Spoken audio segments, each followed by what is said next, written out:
DW Fitness here, guys. And the topic of this video is, should I cut or should I bulk? And so I hear a lot of guys talk about they're going to cut for 6 months, then they're going to bulk for 6 months, and then they're going to repeat. See, this is very, very archaic when you're talking about bodybuilding or weightlifting in general. There's no need to do either one of the two. If you're going to pick one, you should cut. Well, here's my reason why. When you're cutting, you're stripping your body of a lot of fat, okay? Stripping your body of a lot of fat is always a good thing. So that's why I say, if you got to pick one, you should cut. Now, with the way your body works, I'm not sure how your body works, but with the way my body works, I find that if I eat a regular healthy diet, and if I sustain this for the long term, there's no reason, or there's no need to go on a cut or a bulk. There's no need to. The muscle gains may be slower, but it kind of weighs itself out. Or actually, it exceeds itself because I'm gaining more muscle over the long term instead of gaining fat, lowering my weight, and upping my weight constantly. It's not healthy. At least I don't think it is. And when you go on a bulk, you're putting on a lot of fat. Fat is never good, no matter what the situation is. You have to put on fat, of course, if you're trying to build muscle and you're trying to be in a calorie surplus. But I wouldn't get so caught up in trying to eat so much, because what your body doesn't need, it's going to store as fat.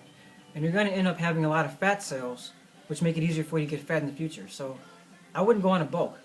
You go on a bulk, let's say you start off at 170 before you're even weightlifting. You start off at 170.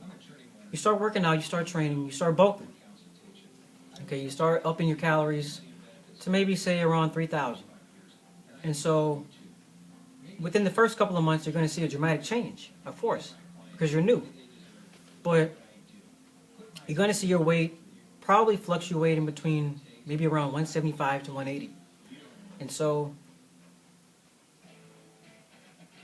if you were to do this for about 4 more months, you're really going to put on about 20 to 30 pounds of fat. 5 pounds of muscle, maybe. It's really going to be hard to tell. But the thing is that I wouldn't try to get too caught up in trying to bulk. It's really not sufficient for the long term. You really can't maintain it forever.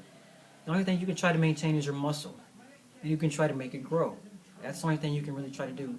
If you stay in a calorie maintenance and you like the way that you look, then that's fine. But if you're trying to get a little bit bigger, then I would suggest you eat a little bit more. But I wouldn't go off the deep end and try to eat too much, because that's not going to make your muscles bigger. It's going to make you fatter. So I hope you guys understood what I'm trying to say. It's really not, bulking and cutting, it's really not sufficient for the long term. There's no need for either one of them. I mean, depending on your metabolism, you may want to try to cut at certain times, try to cut fat. At other times, you may be in a calorie surplus. But I wouldn't try to do it for a prolonged period of time. That's what I'm trying to say. You can't put names or titles on these periods of time, because it's all just life. And life gets in the way no matter what. Birthdays come up, holidays come up, and you really can't tell how these things are going to affect your fitness goals and aspirations. So I hope you guys just keep that in mind. So if you guys have any more questions, just let me know.